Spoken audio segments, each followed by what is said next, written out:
ये कहानी की शुरुआत होती है एक ऐसे सुबह से जो बाहर से बिल्कुल सामान्य लगती थी, अंदर ही अंदर एक माँ की जिंदगी में तूफान बनकर दस्तक दे चुकी होती है। ये कहानी शुरू होती है हरियाणा के पानीपत से, जहाँ एक माँ हर दिन अपने बेटे को दर्द से तड़पते देख रही थी। इलाज चल रहा था, दवाइयाँ बदली जा रही थी, अस्पताल के चक्कर लग रहे थे, लेकिन राहत नहीं मिल रही थी। और जब एक माँ डॉक्टर के दरवाजे पर खुद को बेबस महसूस करने लगती है, तब उसका दिल चमत्कार पर भरोसा करने लगता है। वही भरोसा इस कहानी की सबसे बड़ी त्रासदी बन जाती है। दोस्तों नमस्कार, आदाब, आप सभी का स्वागत है द विशाल स्टोरी में। आज की जो सच्ची घटना बताने जा रहा हूँ, आपको तांत्रिक पर से भरोसा उठ जाएगा।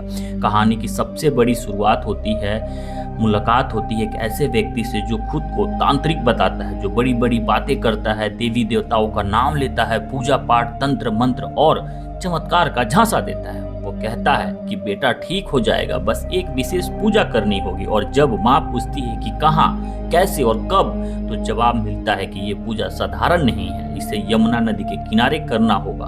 क्योंकि वो शक्तियाँ जागृत होती है। माँ सवाल नहीं करती, क्योंकि सवाल पूछने की ताकत उसके हालात छीन चुके होते हैं। वो बस एक माँ है जो अपने बच्चों को बचाना चाहती है। और यहीं से कहानी धीरे धीरे धीरे अंधेरे में उतरने लगती है।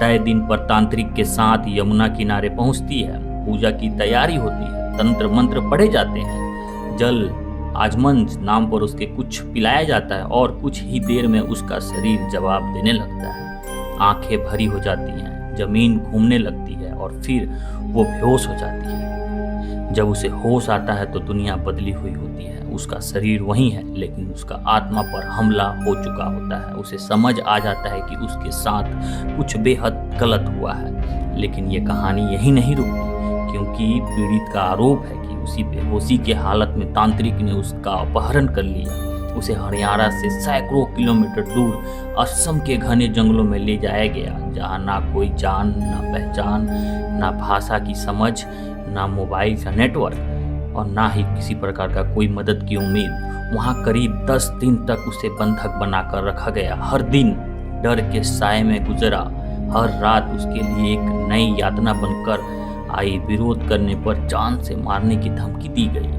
कहा गया कि अगर उसने किसी से कुछ कहा तो उसके बेटे को नुकसान पहुंचा दिया जाएगा।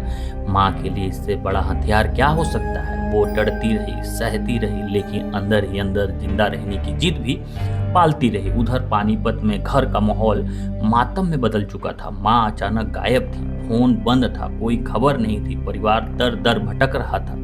रिश्तेदार पूछ रहे थे, बच्चे रो रहे थे, और आखिरकार परिजनों ने पानीपत पुलिस में गुमशुदगी की शिकायत दर्ज कराई। शुरुआत में यह एक सामान्य केस की तरह लिया गया, लेकिन जैसे जैसे समय बीतता गया मामला गंभीर होता गया। पुलिस ने तकनीकी सर्विलांस शुरू किया, कॉल डिटेल्स खंगाली गई, लोकेशन ट्रैक की गई और धीरे धीरे असम की ओर इशारा मिलने लगे। कड़ी मेहनत और लगातार प्रयासों के बाद पुलिस टीम ने कार्रवाई की और उस महिला को असम से सुरक्षित बरामद कर पानीपत वापस लाया गया। बताया जा रहा है कि ये पूरी घटना 17 जनवरी की है, लेकिन सवाल सिर्फ तारीख का नहीं है। सवाल उस सोच का है, उस अंधविश्वास का है जो आज हमारे समाज में जिंदा है। सवाल उस सिस्टम का है जहां तांत्रिक, बाबा जी और ढोंगी खुलेआम घूमते हैं और बीमार बच्चों की माओ को अपना शिकार बनाते हैं। ये कहानी सिर्फ एक महिला की नहीं है, ये कहानी उस हर घर की है जहां इलाज से पहले झाड़ फूक को चुना जाता है। हर उस माँ की जो डर और मजबूरी की हालत में हाथों पे भरोसा सौंप देती है। यही वजह है कि ये कहानी हमें झकझोर देती है, डराती है और सोचने पर मजबूर करती है कि क्या आज भी अंधविश्वास इंसानियत